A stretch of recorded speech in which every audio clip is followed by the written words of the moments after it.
Hello everyone. So I wanted to talk to you guys about mother roles and father roles real quick. You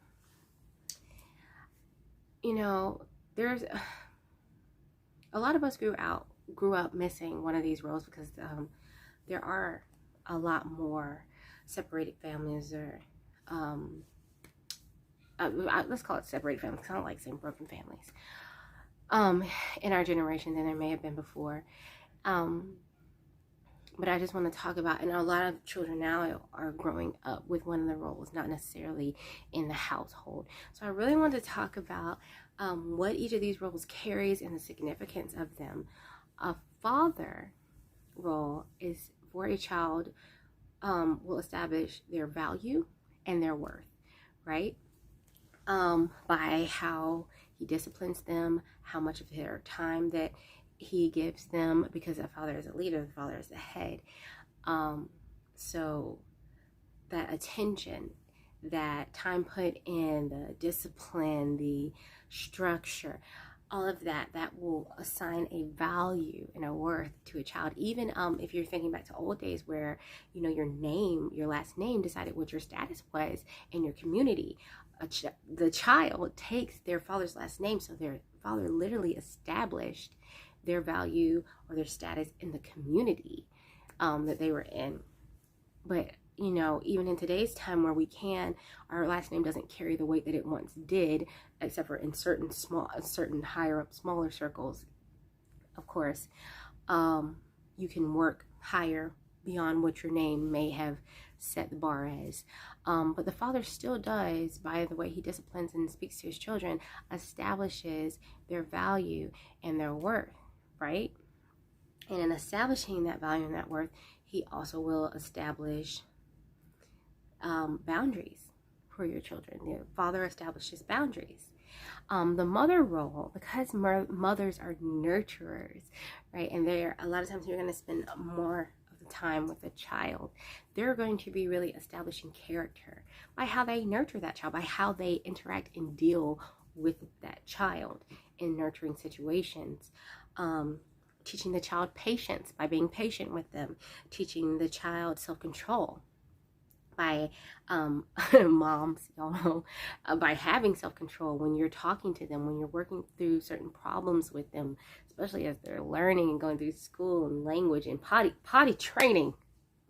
Self-control you have to have when they're pooping their pants and peeing on your rug. Teaching them kindness when you're dealing with them, when that all those things will come through how you nurture them, and the parts of them that you nurture, that you encourage, you're going to be establishing their character, and their character, that's going to be how they treat the world around them, right? How they treat those around them. And going even further, talking about the father role and the mother role, the father's role is not only going to establish your worth, your value, it's in doing that, establish how you see yourself and how you view yourself in the span of the world, against the span of the world. It's also going to help decide what amount of access you give people to you, how close they are allowed. Are they allowed to come into your home? Are they allowed to use your things? Are they, what access you give people? Because we know that things that are high value, everyone doesn't have access to. For example, in my city, in Augusta, there's the Pinnacle Club. I didn't know about the Pinnacle Club till I knew of a family that actually had the worth and the value and to have access to it. And then I was allowed access because of their access. But it's something that is very high end. It's something that is very valuable. Everything in there is very expensive. But you have to have a certain status, certain worth to have access to that. So for your children, you establish them with a certain value, a certain worth, so that they have proper boundaries to not allow everyone access. Because high value things, everyone is not allowed access to. Anyone can go to Walmart. Okay. Anyone can go to Walmart. Everybody can't go to the Pinnacle Club. That type of example. So establishing their worth also establishes boundaries. For a mother, establishing their character establishes how they are going to deal with people and how they view other people in the world, right? A child who is more nurtured with kindness and patience and suffering, they're going to embrace graciousness. They're going to deal with people in the world and view people in the world a different way that a child that is not handled in that way, who is not taught those characteristics, who is not shown those characteristics, is going to deal with people. Okay? So that's the significance of how each role establishes you as a person, right? Establishes who you are and how you interact and deal with this world and the relationships that you have while in this world.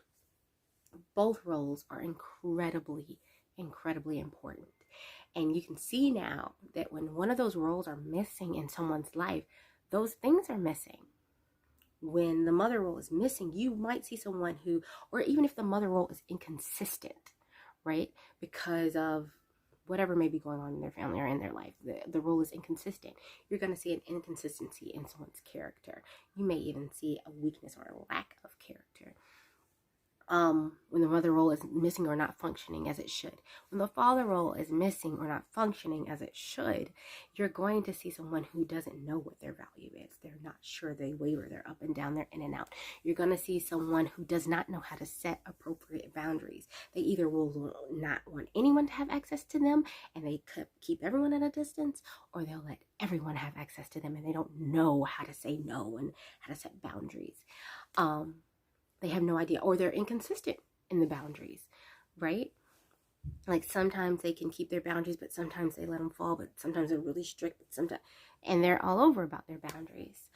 And it's harmful. It's harmful to the person, and it's harmful to every relationship they try to build when one of these roles is not represented in their life, right?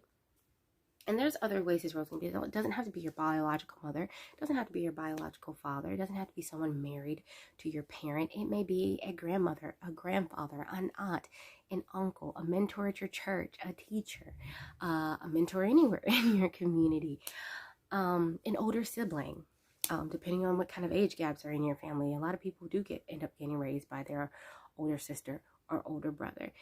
But a consistency is what's needed, not biological. And for others it may be God.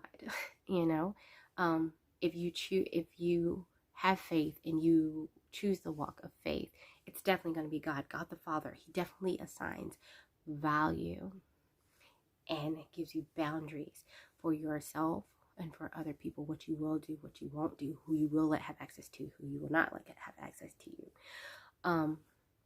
And spiritually, for the mother, the Holy Spirit will establish that character, right? Those character traits are literally the fruits of the Spirit: love, joy, peace, patience, kindness, goodness, faithfulness, gentleness, and self-control. Those are literally like the description of a good character. So the Holy Spirit can bring that in. And even if, you did have the mother and the father figure and they functioned in their roles consistently, the perfecting of those things, the perfecting of the value, the perfecting of the character can come through those relationships. And I'm speaking from experience. I'm speaking from having a lack myself. I didn't have a consistent father figure, and I struggled so much with my value and unworthiness. And I've made a video talking about my struggle with unworthiness, and I struggled with boundaries and keeping consistent boundaries. But through having different male figures from spiritual leaders and things of that nature come into my life, and then even building my relationship with God, I was able to understand and establish healthier boundaries. And it's still a process. But I want to talk about that part of it, about finding those roles. And just a side note, kudos to anyone who takes up the mantle of filling that role, either of these roles in a child's life, be it a teacher, a mentor, what have you. Anyone who has taken it upon themselves to fill this role, to stand in that role, to stand in that gap, and to make sure that child becomes whole and healthy.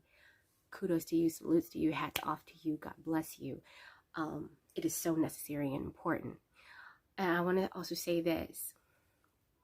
In a world where we see a lot of baby mama, baby daddy, whatever, what have you, do not keep the other parent from functioning in that role if they are willing to function in that role. It is about the wellness and wholeness and health of your child.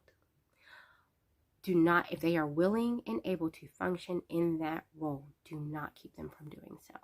Put aside personal and focus on creating a healthy, happy, whole human being.